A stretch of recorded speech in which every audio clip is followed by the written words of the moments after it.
Hoy vamos a conocer el resultado final de un informe que han preparado los estudiantes de la asignatura de Desarrollo Económico uno de la licenciatura de Economía en la Universidad Autónoma de Santo Domingo, que como trabajo práctico final de la asignatura, pues aplicaron los conocimientos que adquirieron en la asignatura, con un ejercicio de revisión, de evaluación de la implementación de los objetivos de desarrollo sostenible en el país en todos los años que lleva la agenda. Yo voy a hacer simplemente una moderación y guía del conversatorio que van a liderar los mismos estudiantes que van a presentar estos resultados. Entonces vamos a escuchar todos los hallazgos y a desarrollar una conversación interesante de este ejercicio que han realizado. Así que te doy la palabra entonces, Sherlyn, y pueden presentar cómo se hayan organizado. Ok, saludos primero. A modo de introducción, me gustaría empezar diciendo que a lo largo de esta presentación nosotros abordaremos temas como son la pobreza, la desigualdad, el empleo, la sostenibilidad ambiental, la institucionalidad, entre otros, con el objetivo de entender mejor cómo se están implementando los objetivos de desarrollo sostenible en el contexto dominicano. Y más que enumerar metas, nosotros queremos generar una conversación sobre los logros reales y las brechas que aún debemos de cerrar para avanzar hacia un desarrollo más justo, más equitativo y más sostenible. La justificación de este trabajo es que es fundamental porque la puedes pasar, porfis. Porque hay una frase que a mí me gusta mucho que es lo que no se mide, no se mejora. Entonces, esto no solamente nos va a ayudar a entender en qué ha mejorado el país, sino también en qué aspectos sigue rezagado y cuáles son las decisiones que deben de tomarse para avanzar hacia un desarrollo que sea más justo y más sostenible. Entonces, esta presentación lo que busca es abrir ese espacio para una reflexión crítica y colectiva sobre el rumbo que están tomando en el país. Siguiente. Algo importante, la siguiente, esa lo puedes saltar, es la presentación del equipo de todas estas personas que hicieron este trabajo posible. Primero vamos a iniciar con los autores, que en el objetivo de desarrollo uno tenemos a Camila Encarnación con el fin de la pobreza.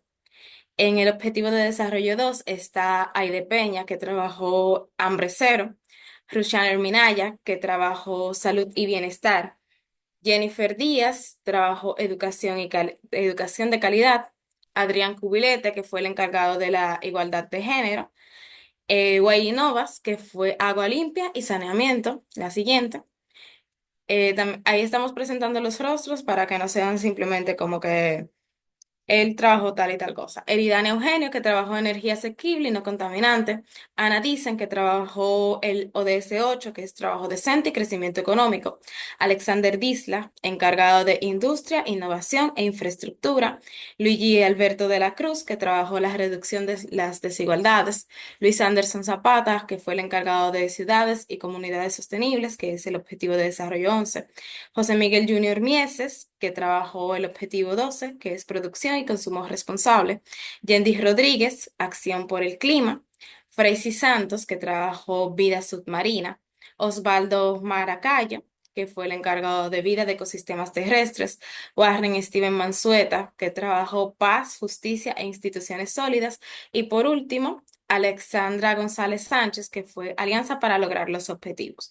Pero estos autores no trabajaron solos, sino que tenían todo un equipo acompañándolos en cada momento. Unos asesores.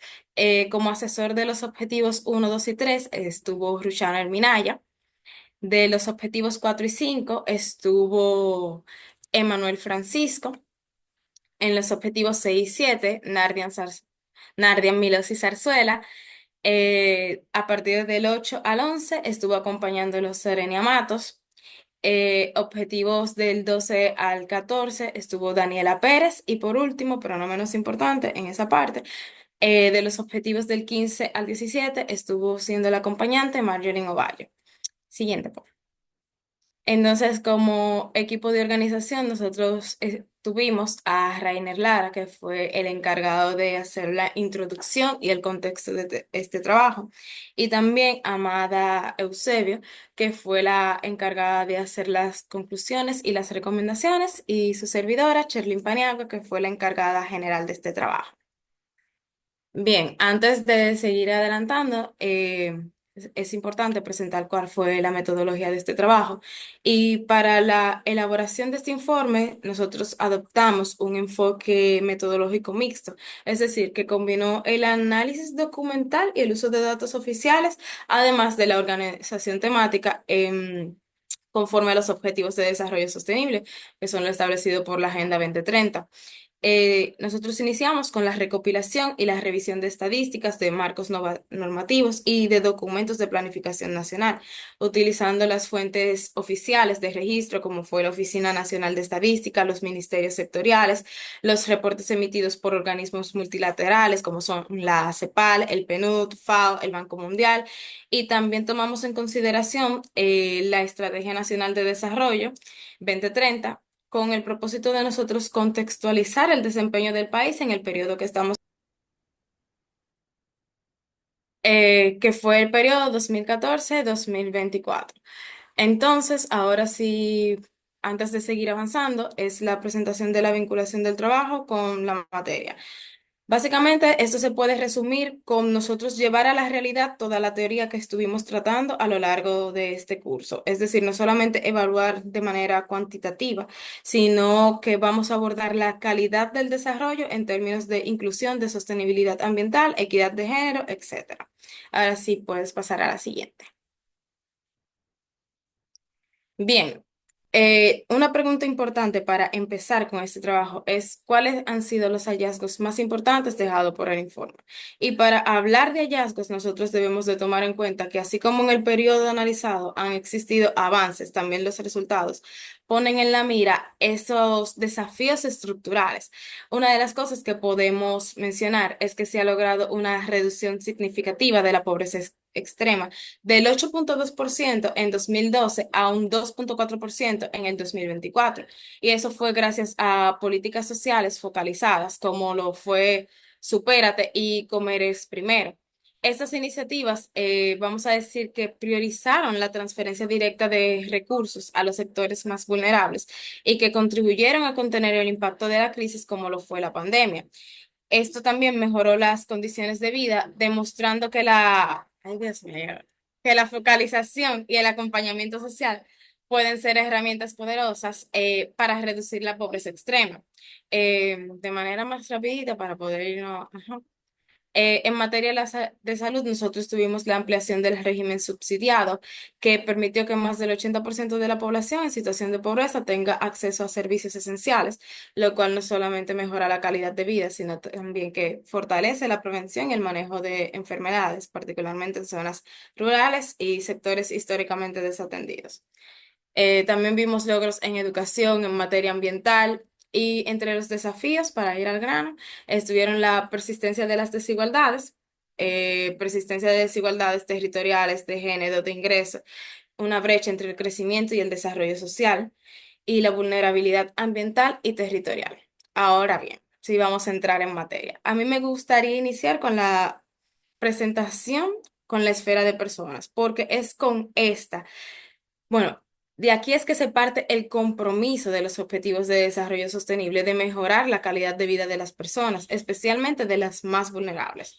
Dentro de esta esfera, nosotros nos encontramos con el Objetivo de Desarrollo 1, que es poner fin a la pobreza, que con el porcentaje de personas por debajo de la línea de pobreza para la República Dominicana en 2019, la pobreza extrema y la pobreza general tenían una tendencia a la reducción. Pero entonces, con la llegada del COVID-19 y la contracción económica producto del mismo, se vieron valores atípicos. Como resultado de todo esto, hubo un aumento en la pobreza monetaria y se devolvieron a más de 270.000 dominicanos a la pobreza. Pero para esto es importante que nosotros destaquemos que esto hubiese podido ser peor, porque existieron los programas como el Quédate en Casa, FASE y PATI, que fueron extendidos hasta finales del año 2020 y que se encargaron de mitigar la caída de los ingresos que están directamente relacionados a la pobreza monetaria. Eso fue a través de transferencias directas a los hogares más vulnerables y evitó la caída de aproximadamente 600.000 personas bajo la línea de pobreza monetaria general. Eso nosotros lo podemos ver en el gráfico que tenemos presentando en pantalla, que a nosotros nos muestra cómo iba, bueno, cómo iba esa tendencia, que para el año 2019 iba bajito y cuando entonces llega la pandemia, o sea, no sé si lo pueden apreciar ahí, con la llegada de la pandemia en el año 2020 vemos que toma un repunte. Es decir, que se ven los estragos. A medida que vamos saliendo de la época pandemia, vuelve a tomar, no totalmente, su causa inicial, no el periodo pospandémico, pero prepandémico, perdón, pero sí vemos que vuelve a tomar cierta normalidad. Es decir, que la pandemia generó un efecto que, quiera o no, afectó. Ciertamente los programas que mencioné ayudaron a mitigar eso, pero aún así no en su totalidad. Em, una pregunta importante que surgió a lo largo del desarrollo de este trabajo es cómo se refleja la desigualdad territorial de género o de ingreso en la implementación de estos ODS. ¿Y por qué esto es una pregunta importante? Porque la desigualdad no es un tema aislado dentro del informe, sino que inclusive en el tema que había mencionado de poner fin a la pobreza, nos encontramos con que pese a que las zonas urbanas fueron las más afectadas, porque sabemos que en las zonas urbanas tiende a haber una mayor conglomeración de personas, em, la incidencia de la pobreza monetaria general presentó una vulnerabilidad significativa, mayormente en las zonas rurales, con un 22,8% frente a las zonas urbanas. Para hablar de desigualdad territorial, a mí me gustaría invitar al encargado del ODS número 10, que fue Luigi Gómez, para que nos dé una reflexión más profunda en cuanto a macroregiones, en cuanto a regiones, y podamos tener un análisis más profundo. ¿Puedes pasar la siguiente diapositiva? Buenas noches. Antes de empezar a hablar de las distintas desigualdades presentes entre las macroregiones y regiones, yo quisiera hablar un poco acerca de el IDHA, que fue en lo que me basé para medir la desigualdad en estos casos. El IDHA es un índice que se deriva del IDH. El IDH que utiliza como, como objetivo general los indicadores de educación, ingresos y salud. El IDHA toma estos indicadores y los ajusta según la desigualdad que haya presente entre la población. Es decir, que si hay un alto nivel de desigualdad entre la población, el IDHA será aún menor, mientras que el IDH solo representa un promedio general de la población en total. Y esto es sumamente importante porque esto nos lleva a analizar y a observar que entre la misma sociedad puede haber distintos niveles de desigualdad. En este contexto, esto me llevó a plantearme y a darme cuenta de que en la sociedad puede exhibir un IDH elevado, pero a su vez tener desafíos coyunturales y distinguir entre regiones, género, ya sea también género y a niveles socioeconómicos, muchísimos niveles de desigualdad. Es por esto que enmascarar, analizar, analizar los distintos tipos de IDH eh, puede enmascarar los distintos tipos de desigualdad que, que puede haber en distintas zonas del país o región.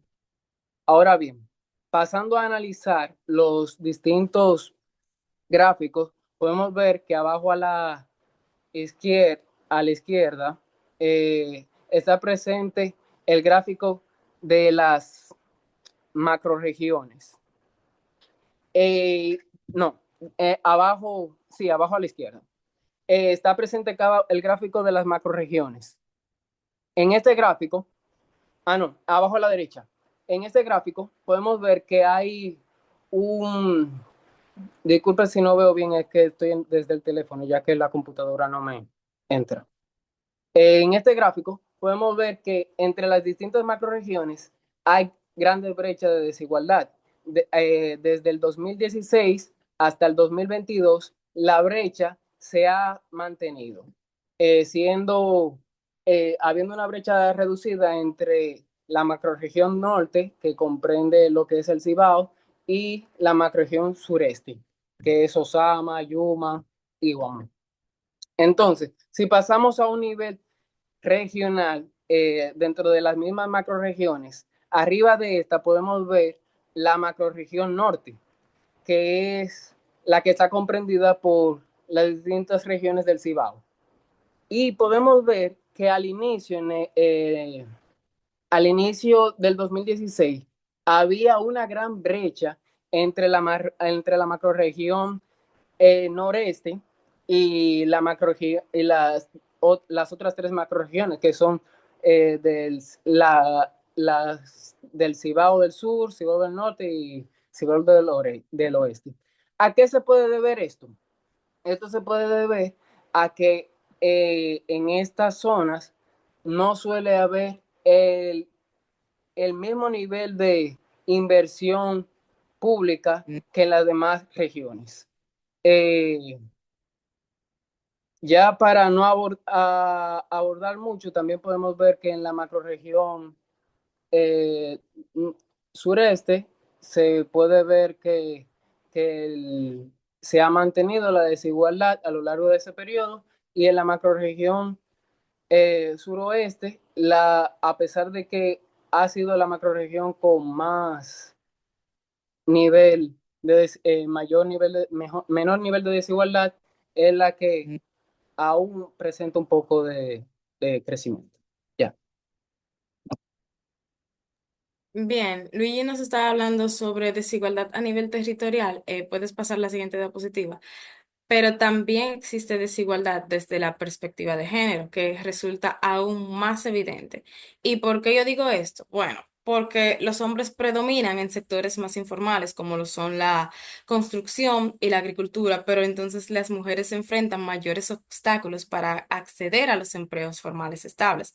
Entre estos obstáculos, nosotros tenemos la desigual distribución de las responsabilidades de cuidado, como el cuidado de los niños y las tareas del hogar y la discriminación laboral.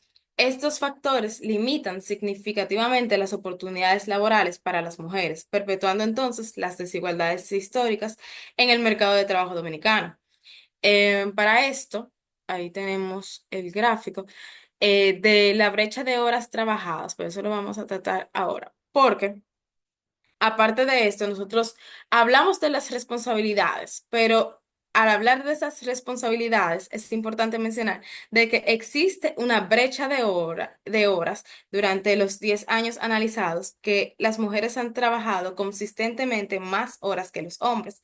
El valor más alto fue en el 2015 con una brecha de 91 horas y aunque bajó después, eso lo podemos apreciar en el gráfico, esa brecha de horas nunca ha estado por debajo de las 86,9 horas, que fue en el 2018. En el 2023, la brecha de 88,6 horas muestra que ha habido una mejora sostenida en reducir esta desigualdad, pero que aún así los esfuerzos no son lo suficientemente, no voy a condicionar, pero aún queda mucho por mejorar, por decirlo así, porque es una brecha significativa a lo largo del tiempo.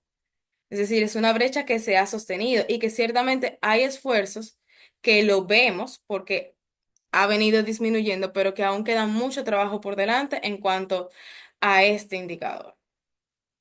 Es decir, este indicador lo que nos dice es que se entiende que las mujeres tienen menos tiempo para, vamos a decir, dedicarse, dígase, a los estudios, a otras cosas que quizás, otras aspiraciones que se ven limitadas porque tienden a asumir mayores responsabilidades dentro del hogar.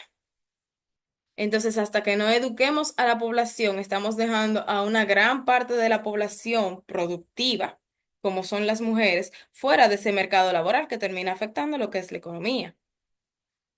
Bien, aparte de esto, vamos a hablar de la desigualdad en términos de ingreso. Puedes pasar la diapositiva, por favor. En términos de ingreso, muchas personas apenas están por encima de la línea de la pobreza, lo que hace que sean entonces extremadamente vulnerables a cualquier choque externo, que fue lo que vimos con la pandemia. A pesar del crecimiento económico, más del 50% de los trabajadores siguen en la informalidad, lo que limita entonces la capacidad del Estado para recaudar y redistribuir a través de los servicios públicos. Asimismo, se señala que los hogares pobres tienden una mayor, bueno, una carga desproporcionada en gastos de transporte, de educación, de servicios, lo que agudiza esta exclusión. Para eso nosotros vamos a ver, bueno, vamos a ver estos gráficos, que yo no los voy a tratar ahora todos, sino que esto es para que vayamos como que familiarizándonos con ello. Ahí yo les hablaba, aquí se ve lo que yo les decía sobre la proporción, bueno, del empleo informal, no como tal. Bueno, pensé que se veía, no se ve la de por género. Bueno, en resumen, este informe nos muestra que las Bueno, desigualdades, Kelly, es bueno eh, señalar que ustedes tienen una publicación que va a estar compartida también. Entonces, el documento en extenso, ujú, lo quiera leer, también va a estar disponible. Yo lo voy a compartir. ok. Bueno, lo que le decía es que si hablamos de desigualdades estructurales, no podemos dejar de lado cómo el país ha crecido económicamente durante la última década, porque también plantea el informe que el crecimiento ha sido sostenido, pero que no ha generado transformaciones profundas en el mercado laboral. Entonces, el problema ya no es solo cuánto se crece, sino cómo y para quién se crece. Entonces, con esto vamos a pasar a otro de los bloques centrales, que es el trabajo, la informalidad y el crecimiento excluyente. La informalidad laboral continúa siendo uno de los principales obstáculos para el desarrollo del mercado dominicano. Durante el periodo analizado, más de la mitad de los trabajadores se encontraban en una situación de informalidad, con una tasa que es persistentemente alta de un 56,3% en el 2015 y un 56,5% en 2022. Y esta condición limita el acceso a servicios del sistema de protección y vulnera entonces los derechos laborales fundamentales. Entre 2014 y 2017, la proporción de empleo informal mostró una tendencia al alza, que fue pasando de un 56,3% al 57,2%, con una estabilidad durante los dos primeros años de este periodo. Pero a partir del 2017, la informalidad comienza a descender y alcanzó el nivel más bajo en el 2019 con un 53,3%. Pero vino la pandemia, o sea que la pandemia se hizo estragos en cada una de las partes que nosotros vamos a estar analizando. Y la tasa volvió a incrementarse, llegando a un 57,3% en el 2021. Y este aumento se debió en gran medida a la pérdida de empleos formales y a la necesidad de generar ingresos adicionales, lo que empujó a muchas personas a irse a la informalidad. Ahí nosotros tenemos una tabla que no habla sobre la desigualdad. Según las categorías ocupacionales, donde vemos que los profesionales y los técnicos básicamente le doblan el salario a esos obreros y agrícolas y esas personas dedicadas al servicio. No sé si lo logran ver ahí en la tabla, lo que muestra que hay una disparidad entre a qué usted se dedica y cómo eso va a condicionar su nivel de desarrollo, por decirlo de cierta manera. Em, bien. Me gustaría dar paso a Sorenia, que nos va a hablar sobre qué revela el informe sobre el crecimiento económico y la calidad del empleo en la República Dominicana. Bien, gracias. Buenas noches. Y con respecto a tu pregunta, voy a tomar algunas de tus palabras para responder. Es importante señalar que República Dominicana ha tenido un crecimiento económico sostenido a lo largo del tiempo, inclusive está por encima del promedio de nuestra región. También este se ha visto interrumpido, como tú decías, por crisis ocasionales como la pandemia anterior, pero sin embargo el país ha presentado que cuenta con la capacidad de mantener, de generar riqueza y mantener cierta estabilidad macroeconómica. No obstante, cuando analizamos con más detalle cómo este crecimiento incide en la calidad del empleo, nos encontramos con un panorama que se matiza. Tal como tú mencionabas, uno de los principales desafíos que tenemos en el país son los altos niveles de informalidad laboral. En el informe destacamos que entre el 2000, lo podemos observar ahí en el gráfico que está ahí arriba, la proporción del empleo informal en el empleo total. Se puede observar que entre el 2015 y 2019 hubieron ciertos avances, pero la informalidad, o sea, la informalidad se redujo cerca de 2 puntos porcentuales, pero la crisis sanitaria del COVID-19 revirtió estos avances. El contexto de incertidumbre provocó que una cantidad de personas perdieran su trabajo y tuvieran que acceder a empleos informales para obtener, como una alternativa para obtener o generar ingresos. En este punto es evidente que el crecimiento económico no se traduce automáticamente como una mejora en la calidad, o sea, en la calidad estructural del mercado laboral, sino que, bueno, el gobierno tampoco es ajeno a esta realidad y ha implementado ciertas medidas y programas, como por ejemplo el Plan de Reactivación de MIPYMES del 2021, que apoya a pequeños negocios en su formalización. También se emitió el decreto 31-22, que simplifica los trámites para registrar a los trabajadores. También está el la modificación a la ley Proindustria, que buscaba fortalecer sectores productivos que pueden generar empleos de mayor calidad.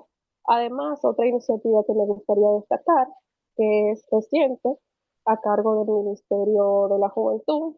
Este año se ha emitido el programa Mi Primera Oportunidad Laboral, que con el objetivo de brindar a jóvenes que no han tenido su primera experiencia laboral una oportunidad para acceder al mercado laboral formal.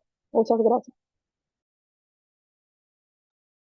Ok, en definitiva, podemos decir que lo que este bloque evidencia es que el crecimiento económico en República Dominicana no ha sido suficiente para generar inclusión laboral ni reducir las desigualdades. La alta informalidad, las brechas salariales por tipo de ocupación y la limitada transformación estructural del empleo nos habla de un modelo que crece pero que a la vez está excluyendo. Por eso ahora me gustaría pasar a un bloque que está estrechamente vinculado a este, que es la institucionalidad y la confianza en el Estado. ¿Puede pasar? Bien, uno de los hallazgos más delicados del informe se remonta a la fragilidad institucional, debido a que el informe señala que persisten debilidades profundas en la gestión pública, la justicia, la articulación entre niveles de gobierno y la participación ciudadana. Esto lo decimos porque el 57% de la población, lo estamos viendo en la gráfica ahí, carcelaria dominicana se encontraba en prisión preventiva, es decir, que no tenían una sentencia firme. Y esto implica que más de la mitad de los privados de la libertad no han tenido una resolución judicial, lo que vulnera entonces el derecho a un juicio rápido y justo. Y este dato destaca la necesidad de seguir impulsando reformas en el sistema de justicia penal y de promover entonces el uso de medidas alternativas a la prisión preventiva. También al analizar la evolución de la víctima de trata de personas menores de 18 años, observamos unos niveles que son relativamente bajos y estables durante los años de pandemia, pero eso podría haberse dado a una infraidentificación del fenómeno debido a las limitaciones en la capacidad institucional para detectar y registrar casos de manera sistemática. ¿Y qué pasa con estos datos que nosotros estamos dando acá? que si nosotros no tenemos unas instituciones sólidas que se supone que son las encargadas de establecer las políticas, esas políticas podrían ser ineficientes o no podrían ser sostenibles en el tiempo. Y todos esos pequeños datos que hemos dado de que hay una proporción de detenidos muy grande, porque es más de la mitad de personas, nos habla de que aún quedan muchas reformas por llevarse adelante que nos hagan tener una base fuerte en nuestras instituciones. Dentro de esto, no sé si el tiempo va a dar para que alguien más empiece a hablar, pero antes de cerrar esta sección, a mí me gustaría me gustaría que tome el micrófono entonces Luis Anderson Zapata para que nos comente un poco sobre la planificación urbana y la capacidad de los gobiernos, bueno, y cómo la capacidad de los gobiernos locales está afectando la sostenibilidad de las ciudades. Buenas Ya puede noches, cambiar. gracias. Buenas noches, gracias por brindarme la palabra. Y bueno, este ODS número 11, Ciudades y Comunidades Sostenibles, es muy importante porque es un ODS con el cual tenemos una interacción y en nuestro diario vivir lo vemos y siempre nos preguntamos qué está pasando, por qué el gobierno no mejora esto. Este ODS tiene grandes desafíos que enfrentar, especialmente en lo que respecta al primer indicador, que es basado en la planificación urbana y el acceso a las viviendas dignas. La falta de una planificación adecuada ha dado lugar a un crecimiento urbano desordenado, caracterizado por la expansión de sectores marginados y un notable déficit de cualitativo de la vivienda. Y eso lo vemos, por ejemplo, cuando yo estaba haciendo mi investigación, yo me encontré con un video de un travel blogger que fue al sector de la Sursa, en la parte norte del Distrito Nacional. Y pues él me estaba diciendo que al comienzo, en los años 50 60 esa zona no estaba poblada, pero con el paso del tiempo las personas se fueron incrustando, incrustando y bajando hasta que llegaron a la parte más cercana al río, y no solamente pasa en la Sursa, sino también en la Barquita, en los sectores más cercanos al río, la parte de los Tres Brazos y así. Y esto crea una vulnerabilidad. Pero ¿por qué ellos se establecieron ahí? Porque se lo permitieron, porque nadie dijo un stop, las autoridades no dijeron un stop. Y básicamente esto no ayuda, o sea, prohíbe que tengan servicios públicos básicos e infraestructura más segura. No hay carreteras, lo que hay son callejones y también esto afecta el transporte y la movilidad dentro del mismo y cómo se llega a estos sectores marginados, lo que acentúa la fragilidad de sus entornos y de la calidad de vida. Además, la carencia, como dije anteriormente, del sistema de transporte público eficiente y accesible también limita las oportunidades económicas y sociales de amplios sectores de la población. No solamente de esto, porque estos, aunque están en el Distrito Nacional, en la parte céntrica también hay sectores que ya son más marginados, que están en la parte periférica de la ciudad y que por una falta de transporte público eficiente no tienen acceso, no están conectados a la ciudad, al casco urbano. Y bueno, esto afecta a grandes sectores de la población. Para avanzar a ciudades más sostenibles e inclusivas, es necesaria que se fortalezca mucho más la institucionalidad. Vemos que aunque en nuestro país es un poquito lenta, igualmente se ve los trabajos, por ejemplo, eso, la extensión del metro, del sistema integrado de transporte en Santiago, también los teleféricos que están construyendo ayudan a que estas comunidades más marginadas también estén más conectadas para avanzar a ciudades más inclusivas y sostenibles. Como dije, es fundamental implementar políticas que prioricen la planificación urbana integral para que reduzca las desigualdades territoriales y fortalezcan la estructura y la infraestructura urbana. Es cuanto.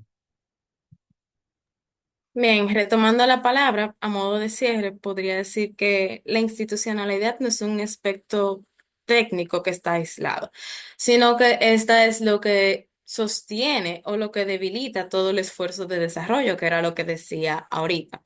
Entonces, si el Estado no cuenta con las capacidades reales para planificar, para coordinar, para ejecutar y sobre todo para monitorear, entonces los ODS no se van a implementar de manera eficaz. Y aquí la debilidad institucional se manifiesta no solamente en lo judicial o en lo administrativo, sino también en las capacidades de generar conocimiento confiable y útil para la toma de decisiones.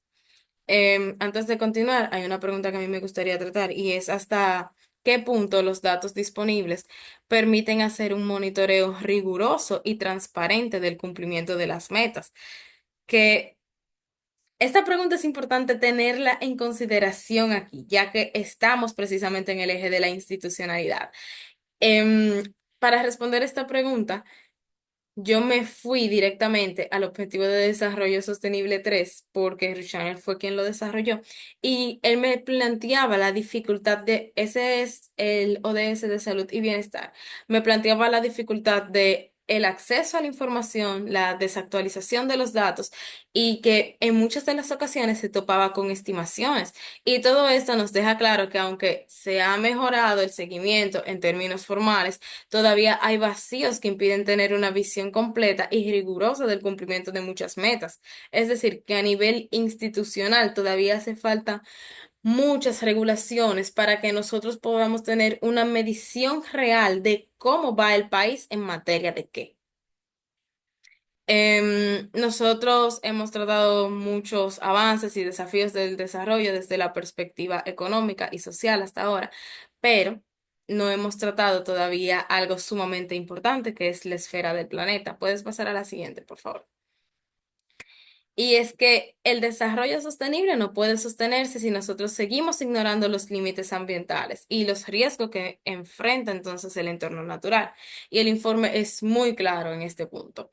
El informe nos advierte que la sostenibilidad ambiental no es una preocupación futura, sino que es un desafío urgente y presente en la República Dominicana, porque nosotros nos situamos entre los países más vulnerables del mundo por los efectos del cambio climático. Según el índice de riesgo climático, nosotros estamos en la posición número 12 de 181 naciones, o sea, más afectadas por los eventos climáticos desde el 1998 hasta el 2017. Entre el 2015 y el 2017 se estima que alrededor de 260.000 personas fueron directamente afectadas por esos desastres en el país.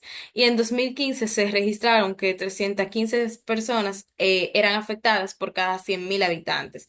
Y esta cifra se vino triplicando en el 2016 con un 1.037%. em, y a su vez se vino de nuevo a ampliar en el 2017 con 1.192 aproximadamente, lo que refleja un aumento significativo en la exposición y en la vulnerabilidad climática de la República Dominicana. Ciertamente, el país ha ratificado sus compromisos internacionales en materia de cambio climático y de integración de la acción climática, pero aún necesita fortalecer su inversión en resiliencia, en educación ambiental y en las capacidades locales para afectarse al cambio climático, porque somos una isla y nuestra ubicación geográfica amerita que nosotros tomemos cartas en el asunto. Dicho esto, a mí me gustaría invitar a la asesora de los ODS del 12 al 14, que es Daniela Pérez, a compartir una reflexión sobre los aspectos del informe, eh, sobre las emisiones del CO2 y etc. Buenas noches a todos y gracias por la oportunidad de compartir acerca de estos temas críticos, como son el aumento de las emisiones de CO2 y también cómo se conecta esto con el marco de Sendai para la reducción de riesgo de desastre. Entonces, empecemos con las emisiones de CO2. En el 2023, el país registró 31.351 megatoneladas de emisiones, un 5,76% más que el 2022 y nos colocó en el puesto 111 entre 184 países. Y más allá del total, las emisiones por persona subieron a 2,74 toneladas, lo que muestra que cada persona está dejando una huella ambiental más grande. aunque hemos mantenido una eficiencia estable con 0,12 kilogramos de CO2 por cada $1.000 del Producto Interno Bruto. Y nada, se han implementado proyectos bajo el Mecanismo de Desarrollo Limpio y las acciones nacionales de mitigación apropiada que promueven energías más limpias y tecnologías sostenibles. Y se ha creado una plataforma de diálogo nacional sobre el cambio climático que reúne al gobierno, al sector privado y organizaciones no gubernamentales para diseñar estas estrategias que reduzcan nuestra huella de carbono. Entonces, ustedes dirán, ¿dónde entra el marco de Sendai en todo esto? Y es directa. El cambio climático, impulsado por el aumento de las emisiones de CO2, hacen que los desastres sean más frecuentes, como ya dijo Shirley, por nuestra posición geográfica estamos en desventaja. Entonces, ¿qué pasa? Que eso hace que los desastres sean más frecuentes e intensos, lo que sigue una resiliencia más robusta. Por ejemplo, podríamos reducir nuestra dependencia de combustibles fósiles. Eso no solo baja las emisiones, sino también que protege nuestra infraestructura energética de eventos climáticos extremos. Y nada, estos enfoques, las acciones que se han tomado, están ayudando a integrar lo que es la mitigación climática como la preparación para desastres. Se presentan desafíos como la urbanización descontrolada y la falta de educación ambiental. Y para enfrentar esto se está promoviendo la participación comunitaria y diferentes agentes económicos a nivel privado y público. Y nada, con programas que enseñan cómo prepararse para desastres y reducir el impacto ambiental.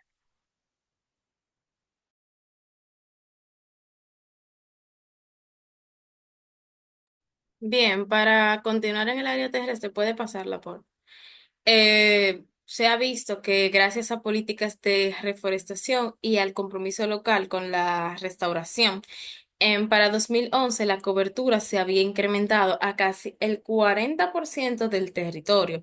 En la década, este impulso fue por el Global Forest Watch, reportó que en el 2020 el bosque natural ocupaba alrededor de 2,12 millones, me parece, de hectáreas, que es equivalente al 44% de la superficie terrestre dominicana. Otra cosa que me parece importante rescatar de este ODS es que nosotros fuimos como el primer país, me parece, que nos alineamos a la iniciativa 3030, que buscaba conservar el 30% de tierras, mares,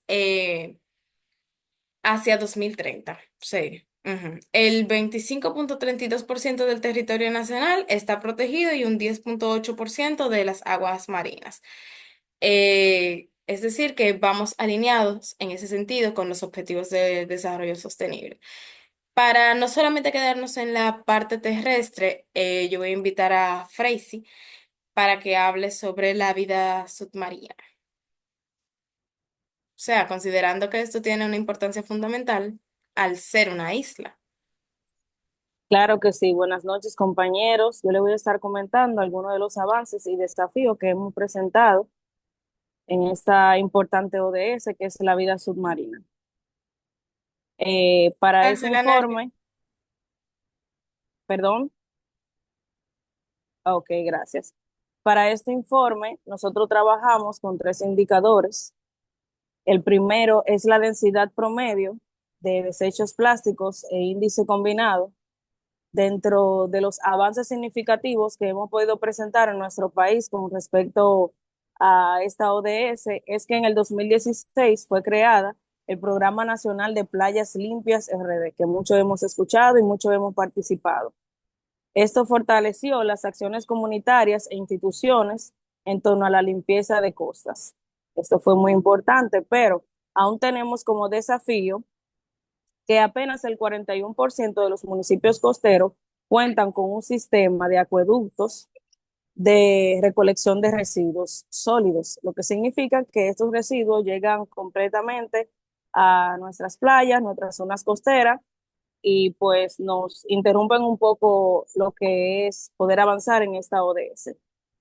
El otro indicador que trabajamos fue el porcentaje de las zonas ecológicas especiales bajo presión económica. Dentro de los avances importantes, uno fue que en el 2017 se estableció fue establecido por el Comité Nacional la gestión de costero marino, lo cual marcó un paso decisivo hacia la wow, no sé. En base a este enfoque, muy importante, pero aún seguimos con varios desafíos, como lo es que mayoría de las pescas ilegales o no declaradas representan un 18%, y esto nos da pues eh, una, un desafío bastante importante porque, bueno, si queremos reducir la pesca o la pesca ilegal en nuestras zonas costeras y todavía representa un 18%, pues debemos de trabajar en ello para poder lograrlo. Y por último, el último índice es las áreas protegidas nacionales, terrestres y marinas según categorías y subcategoría de manejo. En esta parte, uno de los avances importantes presentados fue que la aplicación del Santuario Banco de la Plata en el 2021 y la creación del Santuario Marino Orlando Jorge Mera en el 2023. Pero aún seguimos con eh, diferentes interrupciones, como lo es que aún solo el 40% de las áreas marinas protegidas cuentan actualmente con plantas de manejo activo, y que también contamos con un presupuesto para esto de solamente 3.500, y es muy por debajo del mínimo con relación a los kilómetros que representa esta parte problemática. Es cuanto. Bien, nosotros podríamos decir que hay una pregunta importante que no es que estamos dejando por de lado, pero que ayudaría a terminar de darle un cierre a esta parte, que sería cómo ha evolucionado la gestión ambiental en la República Dominicana durante el periodo que se está analizando. Y el informe lo que evidencia es que nuestra gestión ambiental ha tenido avances puntuales, pero que aún muestra una evolución desigual y limitada en profundidad. Por un lado, hay esfuerzos visibles, que es que, como decía Freire, se incrementó la cobertura de áreas protegidas y que se aprobó la Ley de Ordenamiento Territorial. En el 2020 tenemos los acuerdos de París, el Marco de Sendai, entre otras muchas cosas, pero todavía no se ha alineado el país con la Agenda Internacional de Sostenibilidad. Es decir, solo con las emisiones de CO2, lejos de reducirse, que han seguido creciendo, sugiere una debilidad en la capacidad de mitigación, y en términos de adaptación, la resiliencia sigue siendo baja, sobre todo en las comunidades más expuestas a riesgos climáticos, como lo son las zonas costeras y las más rurales. Entonces, en resumen, la gestión ambiental ha evolucionado en términos normativos, si se podría decir, institucionales, pero no se ha logrado traducir en una transformación estructural del modelo del desarrollo.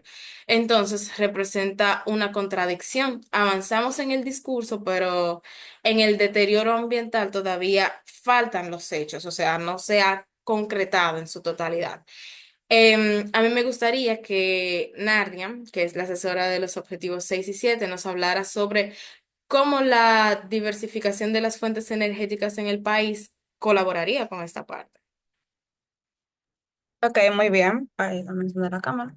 Buenas noches. Como ya mi compañera me ha dado la palabra, yo les hablaré un poco brevemente sobre las diversificaciones de las fuentes energéticas de República Dominicana. Bueno, de forma introductoria, la República Dominicana ha experimentado una transformación importante en su matriz energética en estos últimos años, con el objetivo de reducir la dependencia del petróleo y fomentar una producción más sostenible. Ya históricamente el país dependía de gran medida de combustibles fósiles importados, lo que generaba altos costos, vulnerabilidad ante fluctuaciones del mercado internacional y problemas ambientales. Ya a partir del 2013, el gobierno impulsó una estrategia para diversificar las fuentes de generación eléctrica. Como resultado, se ha incrementado significativamente las inversiones en energías renovables. Actualmente, ya más del 25% de la energía generada en el país proviene de fuentes renovables, incluyendo parques solares, proyectos eólicos, pequeñas hidroeléctricas y una menor medida de biomasa. Uno de los cambios más notables que más notable ha sido la instalación de grandes paneles, de grandes plantas solares, como la que tiene Monte Plata y Canoa, así como los parques eólicos de Los Cocos y Larimar.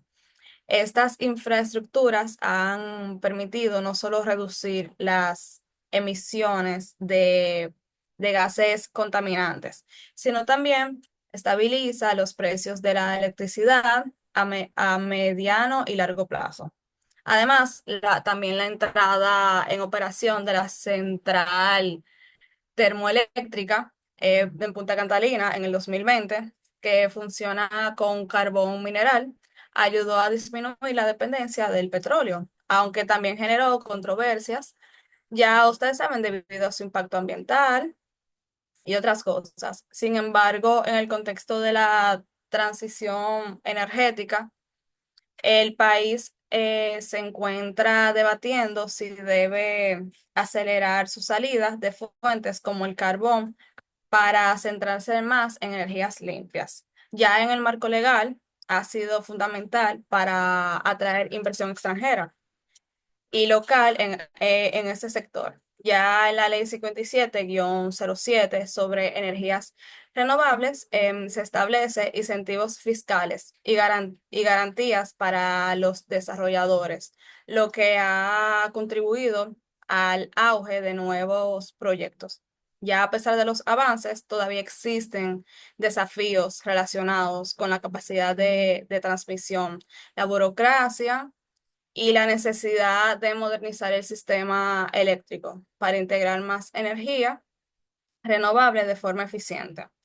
Ya en resumidas cuentas, la República Dominicana ha avanzado considerablemente en la diversificación de sus fuentes de energía, pero aún tiene el reto de consolidar una matriz energética más amplia, estable y accesible para todos. Este ha sido mi aporte a esta ODS de energía asequible y no contaminable.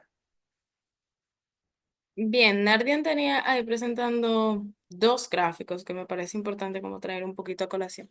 Y es principalmente el de la corriente financiera internacionales hacia República Dominicana para apoyar la investigación y el desarrollo de energías limpias. ¿Por qué voy a hacer un poquito más de énfasis en este? Porque nos habla de que hay un flujo irregular, bueno, no irregular per se, pero un flujo que no es estable en su totalidad en esas inversiones. Y nosotros, como no somos un país desarrollado, sino que estamos en un proceso de transición, somos un país subdesarrollado, vamos a decir que nosotros por cuenta propia en su totalidad no podemos asumir todos esos objetivos como nos gustaría, sino que muchas veces vamos a depender de esos financiamientos externos y al no tener una fuente de financiamiento fija, sino que varía a lo largo del tiempo dependiendo de factores que muchas veces no tienen que ver per se con nosotros. em, no podemos cumplir con los objetivos como nos gustaría, que es lo que vemos a lo largo de los años. Vemos que en el 2015 tuvimos una inversión sumamente bajita, pero sin embargo en el 2016, o sea, fue algo sumamente diferente. Es decir, que ese flujo irregular es un poquito determinante en nuestra transición. Otra parte que a mí me gustaría tratar, puedes pasar la página de un prontito, es sobre que nosotros estamos hablando de recursos naturales y de la urgencia de hacer mucho más sostenible, eh, vamos a decir, nuestro desarrollo, pero para eso nosotros tenemos que hablar de nuestra forma de producir y de consumir. Entonces, no es un objetivo que debe de quedarse en el segundo plano. Nosotros debemos de irnos al objetivo número 12, que es este, que nos invita entonces a revisar nuestros patrones actuales de producción y de consumo que generan esas presiones ambientales crecientes, porque no es solo mitigar los efectos, es intentar prevenirlos.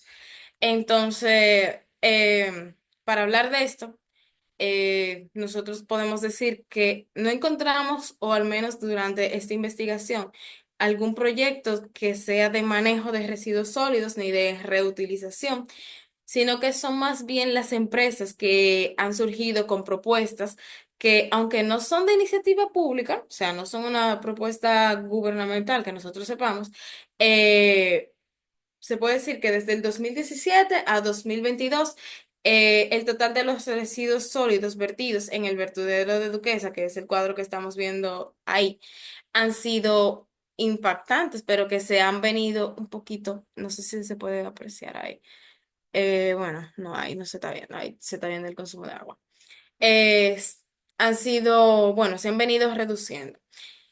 Otra parte de esto, que es así, es la que voy a mencionar con este DS, es que el consumo del agua en los sectores agrícolas, de industria y de uso doméstico desde 2014 a 2018 ha aumentado de una manera exponencial. Y eso es un sacrificio de los embalses, ya sea por el aumento poblacional y la demanda del sector turístico, que algo importante a rescatar es que si no lo sabíamos, un turista consume 5 veces más recursos que un ciudadano normal. O sea que nosotros nos estamos promocionando como un país que se está dedicando fundamentalmente a la actividad turística y eso afecta a nuestros recursos, de manera que debemos de tomar muy en cuenta cómo vamos a manejar este objetivo de desarrollo sostenible. Entonces, este objetivo nos exige básicamente es repensar este modelo. O sea, no basta con gestionar los residuos, sino que hay que reducirlos. Y no basta con ampliar nuestra oferta hídrica, sino que hay que consumir menos y mejor. Y eso requiere regulación, innovación tecnológica y educación ambiental, sobre todo. Vamos a pasar al otro eje, por favor. El próximo eje es el eje de alianzas, que es un componente clave, que es el ODS número 17, porque ninguna de las transformaciones que nosotros hemos venido discutiendo puede sostenerse sin una articulación real entre los actores, es decir, el gobierno, el sector privado y la sociedad civil, además de la cooperación internacional y de las comunidades. Entonces, para esto a mí me gustaría comenzar hablando sobre el impacto que tienen esos acuerdos comerciales en el país.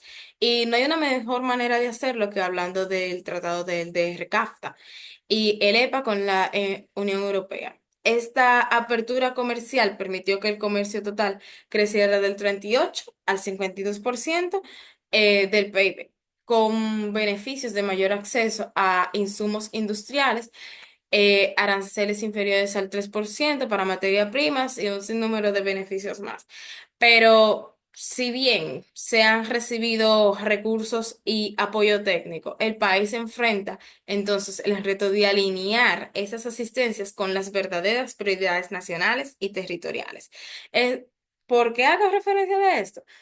Bien, esto es simple, porque muchas veces esos acuerdos ciertamente benefician, pero no se ajustan a lo que nosotros buscamos como país.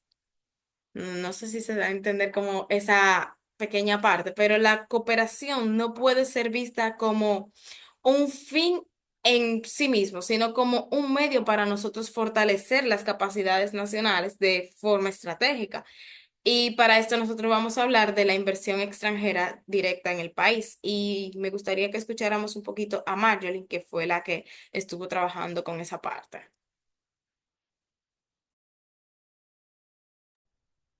Se ve. Hola, hola, buenas noches. La verdad es que analizar este punto de la Agenda 2030 ha sido muy interesante porque se ve, reflejan tres áreas muy importantes, que es la gobernanza estadística, el acceso a la información pública y la articulación interinstitucional para promover esas alianzas eficaces. Uno de los logros que podemos visualizar en lo largo de este periodo, de estos 10 años analizados, es que el indicador de desarrollo sostenible a nivel nacional pasó de un 45% en el 2023 a un 78%, perdón, del 2013 al 2023 un 78%. Este progreso no viene de la nada, sino viene de políticas públicas eficientes que fue posible gracias al Sistema Nacional de Estadística, CNE, en el 2019, y la aplicación de instrumentos claves como la Encuesta Nacional de Población y Vivienda en el 2022, pero también eh, con la Encuesta Nacional de Trabajo. Estas herramientas han mejorado en la frecuencia de la actividad de los datos, en pasar de tener datos bianuales a tener datos trimestrales a lo largo de estos periodos y a la capacidad de segregación de los mismos. Antes, pues los datos eran muy genéricos, ahora podemos encontrar datos desglosados por género, por ubicación geográfica y demás. Además de este fortalecimiento de la coordinación institucional en los puntos nodales de los ODS, que básicamente es un mecanismo de articulación institucional del Estado, la sociedad y organismos internacionales, el punto nodal ha sido clave para canalizar los esfuerzos organizacional, de diálogos técnicos, elaboración de reportes, cumplimiento de la agenda, y estas plataformas han facilitado el intercambio de información y promoviendo los estándares comunes de todos los sectores de la sociedad para la mejora de la transparencia, la reducción de cuenta del Estado dominicano. La verdad es que el eje de alianza en nuestro país ha implementado una red de cooperación internacional mediante acuerdos bilaterales y multilaterales, fortaleciendo la relación de organizaciones como el PNUD, la CEPAL, la OIE, la Unión Europea, también promoviendo la participación de la parte privada, pero con el sector público y la sociedad civil, que es importante para el cumplimiento de cada uno de los ODS, no tan solo de este ODS analizado. La verdad es que en el transcurso de los años podemos ver que la inversión extranjera directa como una herramienta de desarrollo, la verdad, ese es el punto clave para entender esto. Entre 2021 y 2023 alcanzó un 3,6% del PIB, superando el promedio regional de el Caribe, aunque aún concentrando en sectores tradicionales como el turismo y energía. Es decir, podemos concluir que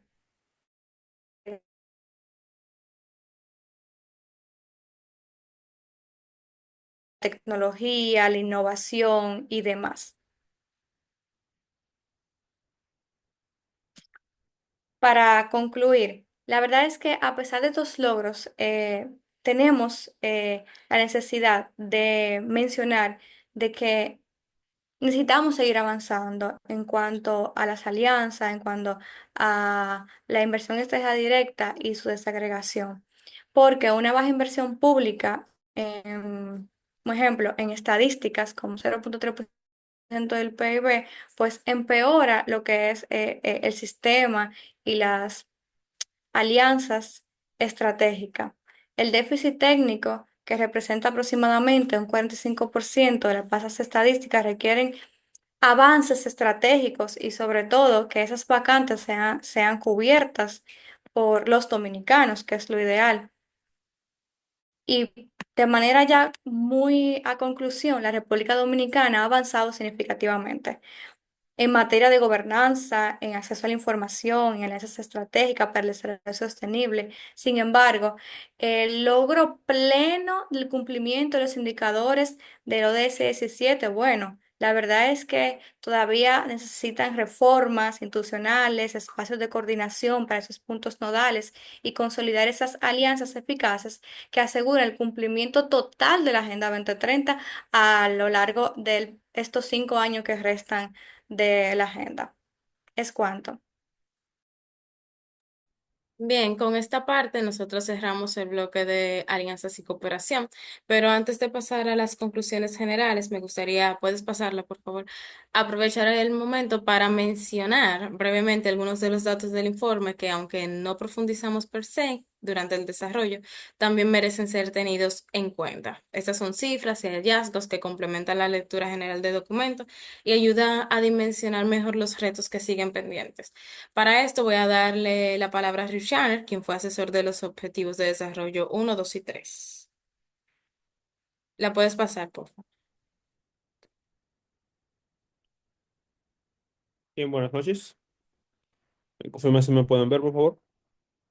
Al hablar de los primeros objetivos de desarrollo, uno, 2 y 3, es importante algo que no se logró mencionar al principio, en el uno, la modificación del umbral de pobreza a nivel mundial, que pasó de ser $1.99 a $2.15.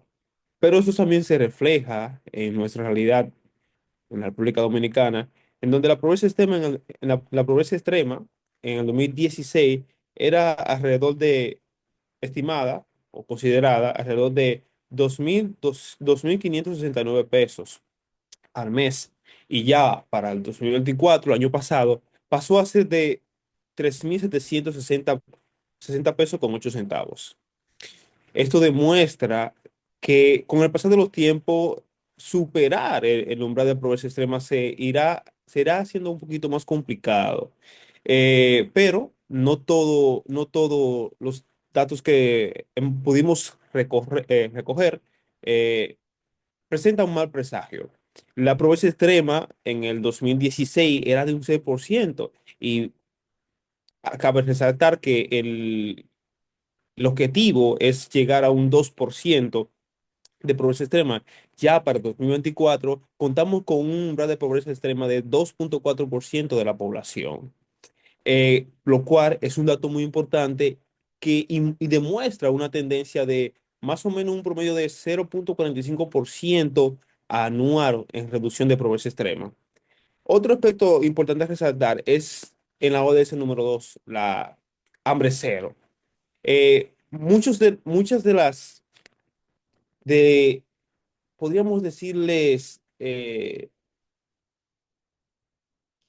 bueno, podríamos decirle vulnerabilidades que posee el cumplimiento de esta ODS y donde se demuestra una mayor debilidad o una de las mayores debilidades de nuestro país es en el cumplimiento de la misma, porque no poseemos innovación en el sector y la producción suele ser muy mínima. Y en caso de que esa producción sean grandes, estas producciones son destinadas al mercado internacional, lo que demuestra que nuestro gobierno aún debe de articular algunas medidas, por ejemplo, mayor capacitación, financiamiento hacia el cumplimiento de esta ODS, hacia los productores menores, porque el mayor número de productores suelen ser de empresas pequeñas, pequeña escala, que tienen un medio de producción mayormente destinado a la subsistencia más que a la alimentación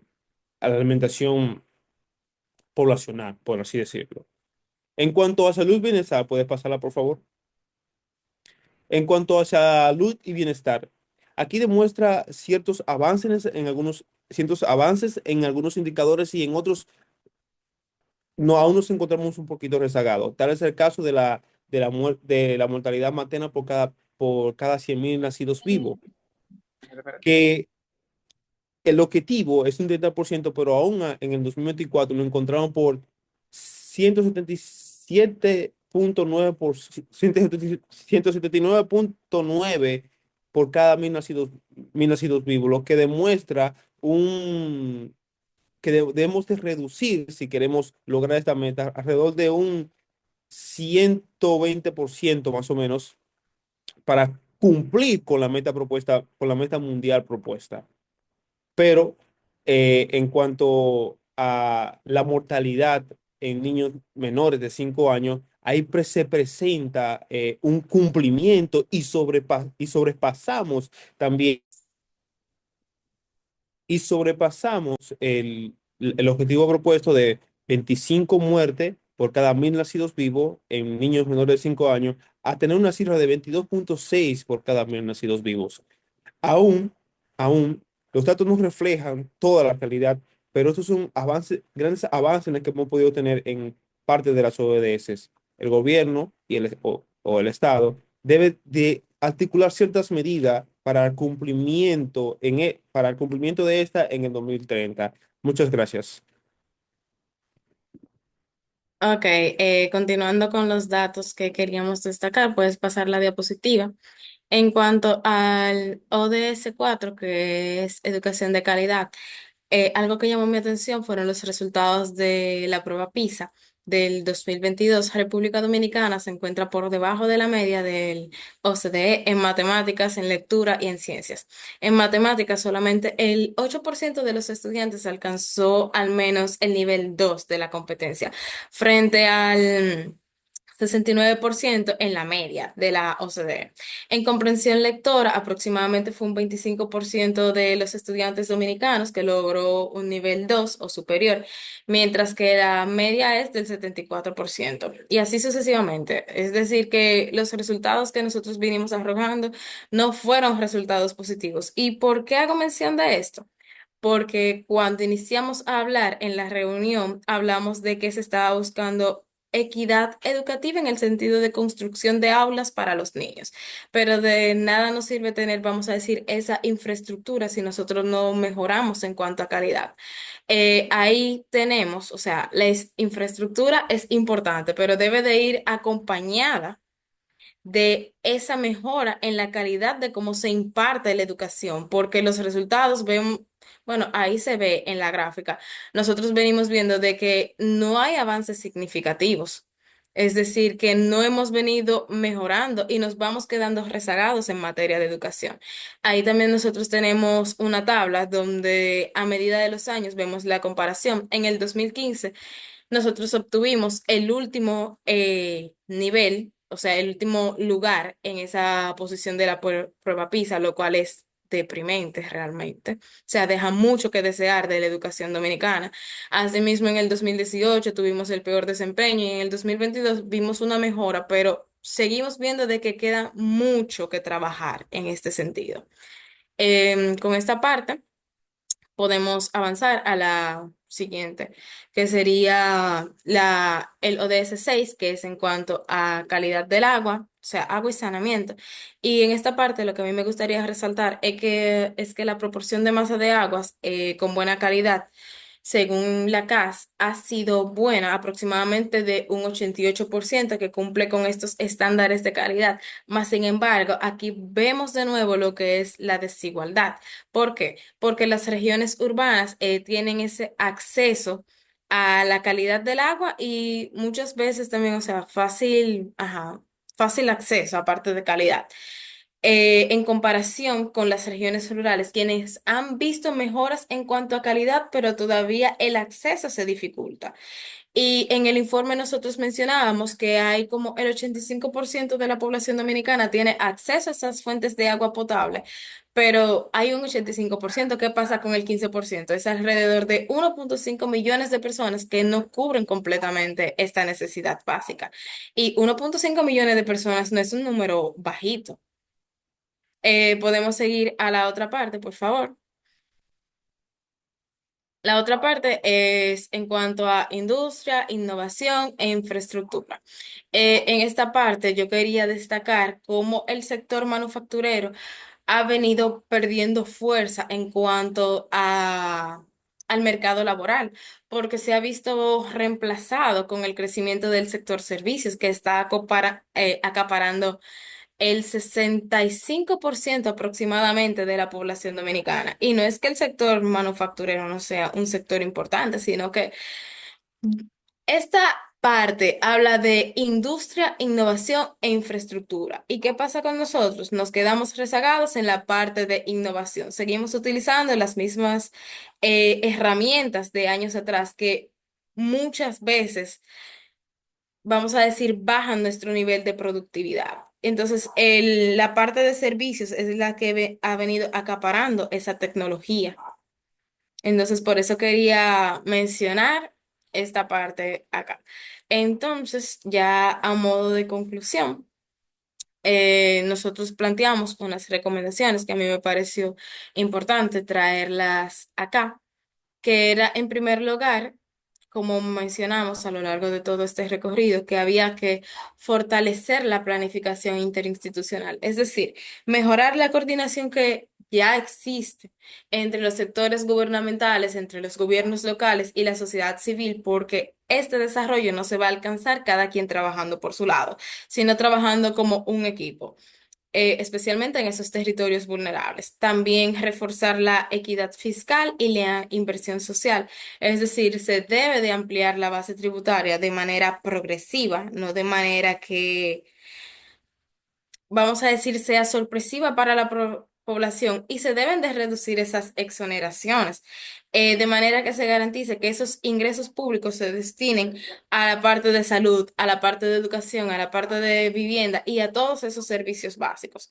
También se debe de impulsar políticas productivas sostenibles, es decir, diversificación económica, diversificación energética, es decir, bueno. Estoy diciendo es decir mucho, pero esa transición energética que hemos venido viendo a lo largo del tiempo, que ha venido aumentando, pero que aún requiere muchísimos esfuerzos y deberíamos de incorporar lo que es la economía circular, además de el apoyo de las MIPYMES, que no podemos olvidar que constituyen más o menos el 98% del tejido empresarial, que si no apoyamos todo ese tejido empresarial, nosotros mismos nos estamos perjudicando. Además de que debemos ampliar la cobertura en la protección social y de esos servicios básicos para garantizar el acceso universal a agua potable, a saneamiento. Se debe de seguir trabajando lo que es la parte de educación, de vivienda digna y con especial atención a ese tratamiento de residuos, especialmente, no, a ese grupo en situación de pobreza, perdón, a las mujeres y a la población migrante. También se debe de fortalecer la educación ambiental y la gestión de los residuos. A eso me refiero con integrar enfoques en sostenibilidad en los sistemas educativos y ampliar los sistemas de recolección y de tratamiento de residuos, de nuevo, especialmente en las zonas costeras y las zonas rurales, donde es que vemos que hay una mayor afectación. Y se debe de mejorar el sistema de monitoreo de datos para fortalecer esa estructura estadística nacional de manera que se puedan generar, actualizar y divulgar los datos desagregados para poder evaluar el avance real de los objetivos de desarrollo sostenible. Por último, pero no menos importante, se deben de hacer la promoción de esas alianzas y cooperación internacional, porque esos acuerdos regionales y esa inversión extranjera causan un impacto positivo, no solamente en lo ambiental, sino en lo social. Nosotros ciertamente podemos llegar a alcanzar esos objetivos de desarrollo sostenible, pero con cooperación internacional lo podemos hacer de una manera mucho más rápida.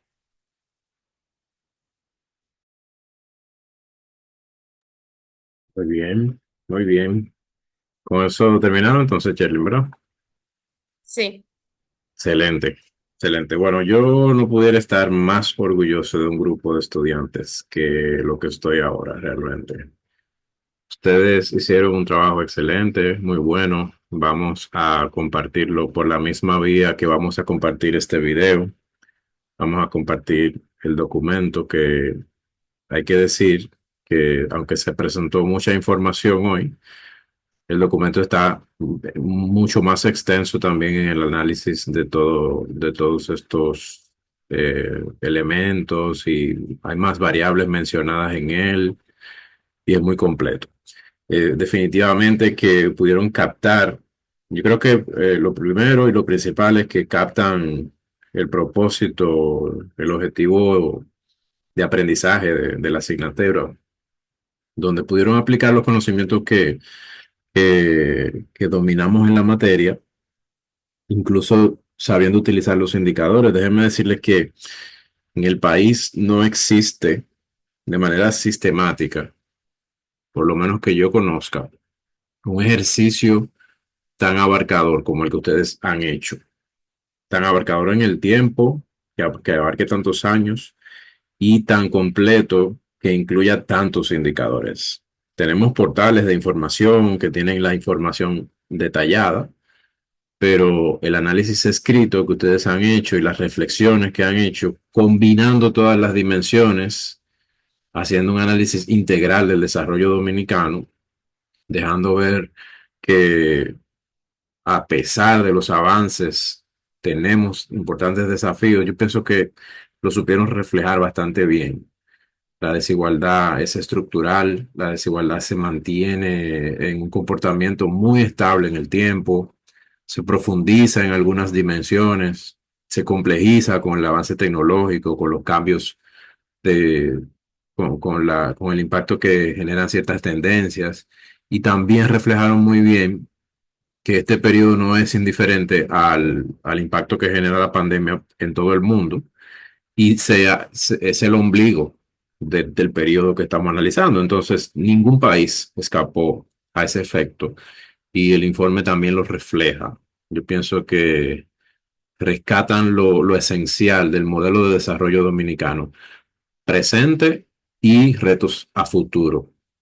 Definitivamente que hemos generado riqueza en un periodo en el que hemos sabido ser resilientes. El mercado laboral no ha sabido, no hemos podido reflejar esa distribución de la riqueza en el mercado laboral y el informe lo refleja y ustedes lo explicaron muy bien aquí ahora. Tenemos desafíos de competitividad, de elevar nuestro capital humano, es un tema también de barreras y brechas estructurales que impiden, que condicionan ese progreso.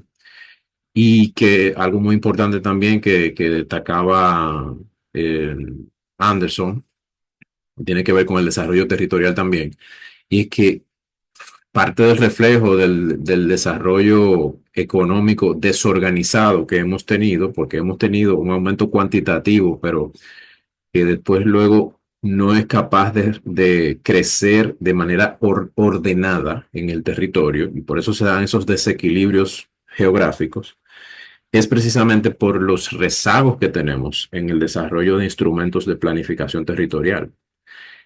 Y es sorprendente cómo ustedes pudieron abarcar eso también. Es decir, sorprendente de buena manera. Ustedes hicieron un trabajo muy completo. Eso que se vuelve una referencia casi, miren que no estoy exagerando, se va a volver un texto de revisión obligatoria para el mismo medio académico en el que ustedes están. Así que yo voy a hacer mi parte de circularlo y darlo a conocer y que ustedes también se sientan muy orgullosos de eso. Así que los felicito, felicítense a ustedes mismos, les felicito a todo el equipo coordinador, a cada uno de los responsables y especialmente a Sherlyn que jugó un rol de liderazgo también ejemplar. Así que yo no tengo más nada que decir. Esta es la gran satisfacción del trabajo que yo hago, es poder ver este tipo de productos.